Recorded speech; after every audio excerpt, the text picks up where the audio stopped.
My name is Stephen Clenyon, and in this presentation we will look into the sustainability issue of water availability in Australia.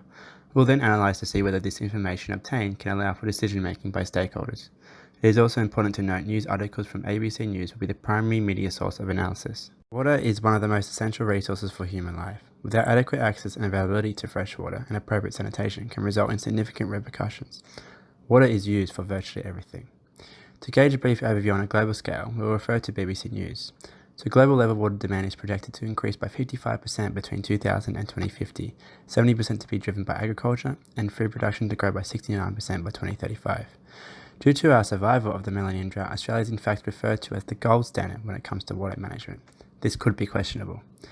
For Australia specifically, ABC News have identified agricultural production and increasing urban populations to be a burden on water availability. Low rainfall, climate change, and conflicting stakeholder interests to all be contributing factors in this sustainability issue.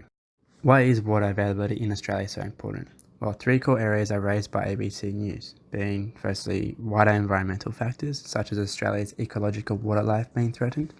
Secondly, economic and social impacts. Individually, with no water, day-to-day activities cannot be conducted.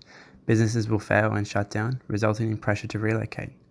Moreover, agriculture adds to the health of our economy, in fact 3% of value-added GDP.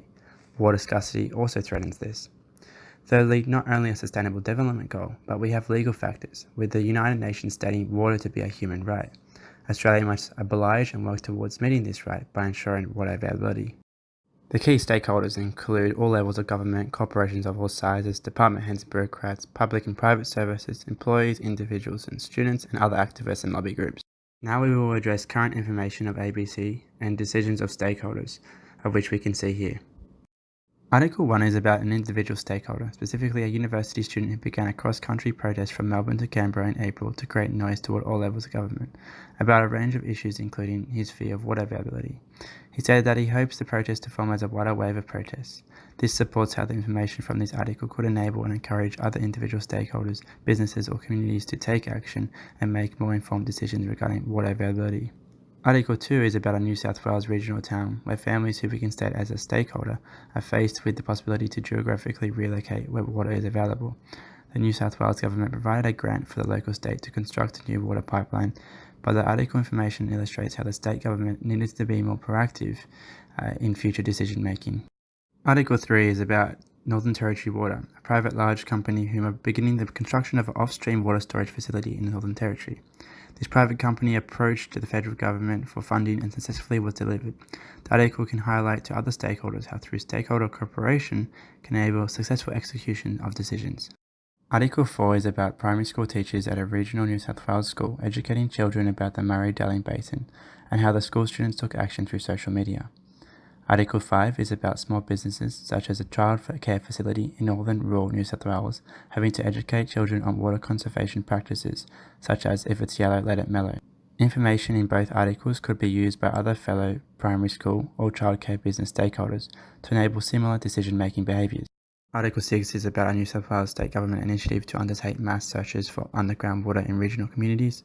The federal government also provided a $1.3 billion package to fund such project.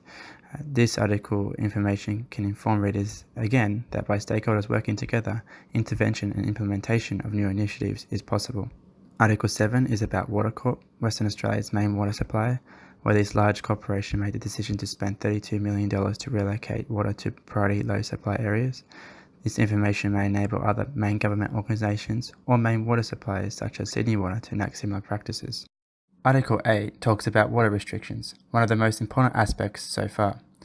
Level 1 restriction was implemented June 1 this year for Sydney, the Blue Mountains and the Illawarra region. The article provided information in regard to classification and penalties of the level restriction. The graph also supports and shows when water restrictions were imposed, as seen with the Blue Cross, demand levels dropped, but as soon as they were removed, demand levels rose.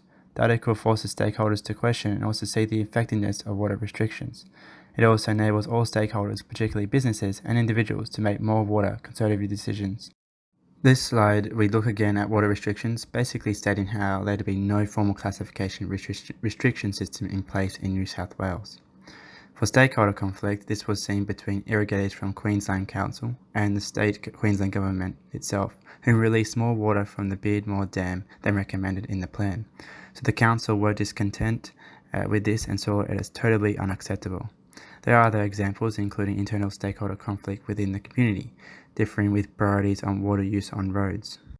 Here we can see from the water storage graph, water storage has fallen across all states. This could be contributed to rainfall deficiency, as can be seen in the rainfall analysis, where the darker the red, the greater the severity of deficiency. Moving on to the analysis of the quality of the information that was provided and whether this information could really enable that informed decision making that we spoke about.